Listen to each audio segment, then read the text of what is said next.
I'm actually standing right now on about 4 feet deep of compacted actual dirt. This is not soil. There's no organic matter in it, or not enough to actually say so.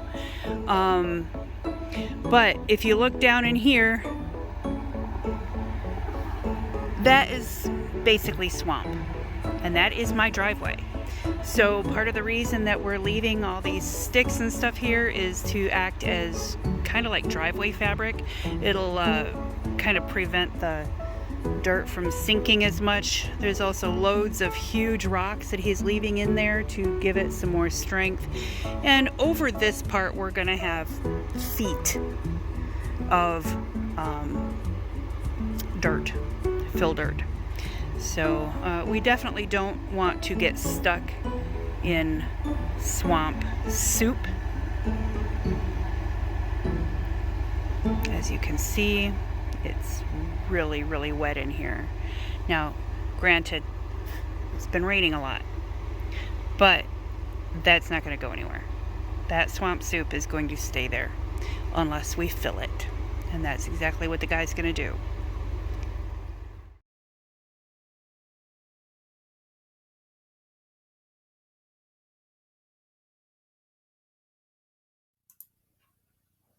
Welcome to Her Idea Homestead, one woman's journey from city life in Washington State to an off-grid cabin in Michigan's Upper Peninsula. Follow along as I learn the skills I'll need to overcome challenges, to survive, and to thrive. And who knows, maybe we'll learn something together.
my way up to the cabin site and at least haul my wagon out. I got him moving a little bit west, just a hair west of the pink ribbons. So I'm going to follow the pink ribbons because I have followed them once before, and so I'm pretty sure that I'll be able to follow them again. It's really close to the road here, and I'm pretty sure that this is on the neighbor's property, so that's why I asked him to move west. You know, even though the easement says nothing about a specific area on the property line, when the lady across the highway signed the corrective easement, she intended it just to cover the logging road that is already there, her 97 feet or something like that of logging road. So, and by 97 feet, I mean 97 feet from the center of the road. Anyway, so she never intended for me to run my driveway right through her strip of land.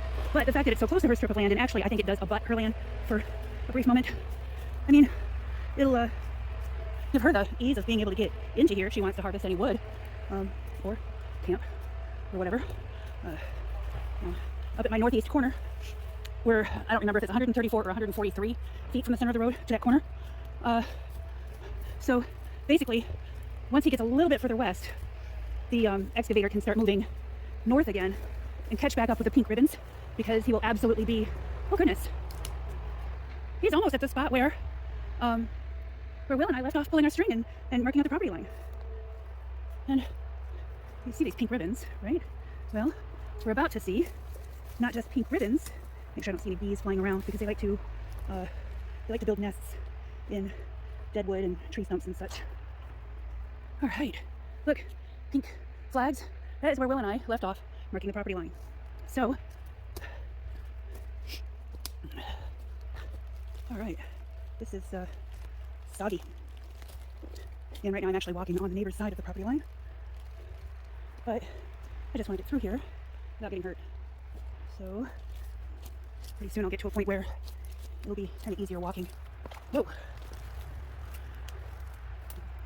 So this section know, my property's 40 acres.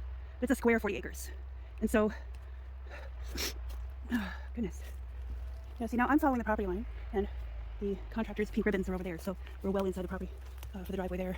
And I'll let him know pretty soon that he can start moving back to the ribbons that Matt had put up. So again, this is, you're kind of getting a bird's eye view. I've got my camera like right next to my face. I don't have one of those GoPros, whatever. All right, let's see. Oh, and now we're already at the spot where Will and I think, left off cutting down trees. So here in a second, I'll get onto that line. Gotta be really careful though, because we do have those ground nesting yellow jackets, hornets. I don't know, they're bright yellow and bright black, or you know, extreme black contrast stripes. So, all right, we're making our way. Yeah, Will and I cut down trees over there. I think here in just a minute, I'm gonna start making my way over to the ribbon line instead of my flag line. And I've already let the contractor know that if he did stray into the neighbor's property, he had to make sure, absolutely sure, that he saved any hardwoods he tore down for her. The thing is, though, they're not tearing down hardwoods because there aren't a lot of hardwoods in here to tear down. Oh, goodness gracious, how do I get over to the ribbon line? There aren't really hardwoods to tear down. It's mostly aspen and birch and evergreens. So, there we go. Ooh. All right. There's a tree that we cut down. I don't think it's the one that Will was running from. I think that tree that you see right there is where the yellow jacket's nest was. So let's continue. All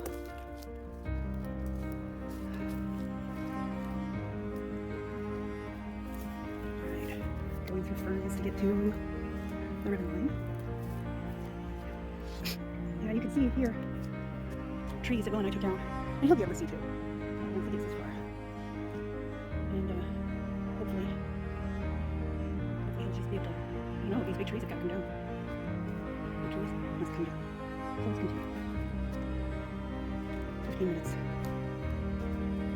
We had a lot of rain yesterday and even this morning. By this morning, I mean the wee hours, not after 7. It already stopped. So all these trees need to get pushed off to the side. We're well within the property line, so we can move in either direction. I don't care which way it sends them. We'll end up coming back in the spring to build the cabin, and when we do, we will start cutting and hauling firewood. And I know that the birch and the aspen and pine will, when they're completely dry, they'll burn really fast. But I can use those when we don't need a lot of fire and we're just trying to take the chill off, like in the spring and in the fall. Like right now, we've had some days that were in the 40s, or nights that were in the 40s, and then days that didn't get above the 50s. So, and right now it's August 22nd, 23rd. August 23rd, it's my son's birthday, and I miss him terribly. That is another story for another day. So, I guess I'm not going to have a fire out here, so I need to empty the rain barrel, and I'm just going to move it to where the fire is. And I will grab a tarp and pull over that fire level. I don't know why I should. I just don't point it. I think it's more likely to dry if it's uncovered than if I cover it up all the way. So I don't think I'll cover it. I think I'm just going to move the rain barrel and empty it out since I don't see myself having another fire. And I'm going to move it over there. And I'm going to take that wagon and I'm going to take it up the hill and take it back to my trailer.